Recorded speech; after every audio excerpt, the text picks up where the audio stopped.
everybody. It's a terrific delight to be here. Shane spoke to me about this book About 8 years ago. 8 years ago. I couldn't work out what to do.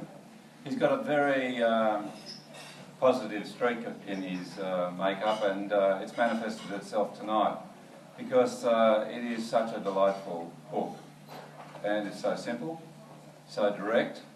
It creates no barriers between us and the subjects of these beautiful photographs of, in the main, Tibetan children.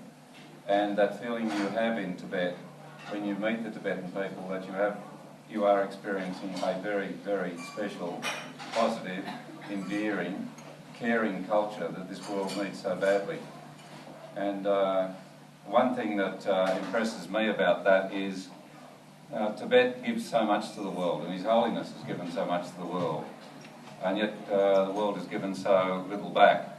I was saying to folk a moment ago that I'm old enough to remember the flight of the Dalai Lama and 80,000 other people out of Tibet in 1959.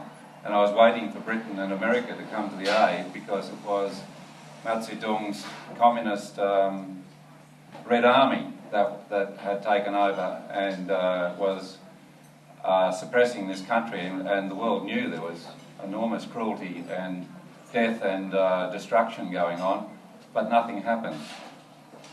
And I'm impressed that in 2009 nothing's happened at the level of the world taking the action that's required for the Tibetan people to have their day back in the sun, and for us as world citizens to give back to them some of the ideology so badly needed, which they continue to stream out, particularly through the Dalai Lama, to a world looking for a way of working, of 7 billion people working together instead of against each other, and working with the planet instead of against it. And we've got so much that we can take there and translate straight into human compassion for other human beings and for the planet. When I went to Tibet in 1998, I got back to Beijing. I had two travelling female companions. We stayed at Chinese boarding places in Tibet because a Republican Senator Wolf from the United States had been there the previous year, and gone back and given a report to Congress, and the Chinese authorities immediately closed down all the businesses where, for example, the hotels where he'd stayed, places where he'd eaten, they were punished for being innocent custodians or welcomers of a foreign visitor. So I made sure that didn't happen again. And I was really impressed by the fact that on more than one occasion, meetings to talk over yak butter tea, and the cup never empties.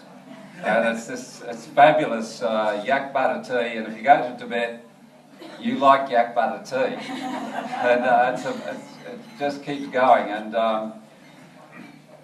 and sometimes people didn't turn up, and we'd hear days later because they were being followed by the secret police. And what's inspiring about Shane and this book is he went with a mission to Tibet. He fulfilled that mission there, but he did so by relating to a great number of people. And tonight, that mission is here available to all of us through this book, and it speaks so loudly. And the words and the photographs are such a compelling call. And indeed, having met the Dalai Lama, let me read the last paragraph of the introduction. Finally, I'm impressed by the drive with which Shane Marden has set out to share his enthusiasm for Tibet and its people with others. We need friends like him. I am convinced that dignity and freedom will ultimately be restored in the land of snows. And I'm equally determined that this just goal must be achieved by peaceful, non-violent means, taking what I call a middle way approach to our problems. If we are to succeed, we need widespread international support. I feel sure that the people who read this book and enjoy its illustrations will be inspired to lend their backing to our cause.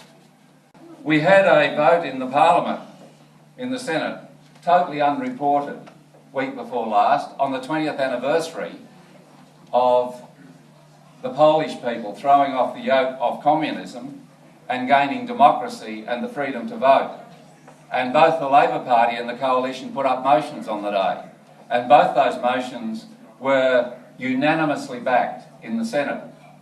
And on the same day, because it was also the anniversary of Tiananmen Square, I, on behalf of the Greens, had a motion following immediately on that motion calling for an end of the communist boss's domination of Tibet and for the Tibetan people to also be given freedom and democracy. And both the old parties went across completely and voted down that motion. And one member came over, one of the coalition members came up afterwards and said, "Bob, I left the chamber, I was so ashamed by that sequence of events." And there, ticking away in the breast of every member of Parliament in this country, is a wish to support Tibet, which is overridden by the trade considerations of the big corporations in this country who work to get trade exchange with the regime and its entities in Beijing. In the end, the Tibetan spirit will outlast that. In the end, the compassion and the caring will outdo the violence and the greed. But not yet. And how early that change comes around depends on us and what we do and who we inspire. And if I've got one thing I'd say to everybody here about this totally stunning book and your pictures and your words and your so easy presentation of the basis of the Buddhist culture of Tibet, it's that we need to get it to the people who make these decisions. And I just ask you to think about, if you are buying this book, to get two, and send one to your local Member of Parliament, a particularly federal Member of Parliament. And if you think somebody else has done that, to send it to a senator, so that they get this book, and with it a note, because their staff will read it if the member of the House or the senator does not. And that makes it much more likely that they will flick through it, or that they'll leave it as a coffee table book in their waiting room for other people to look at. That's the nature of transforming that can come out of this book. If it speaks to people beyond us who matter and who have to make decisions like that vote in the Senate.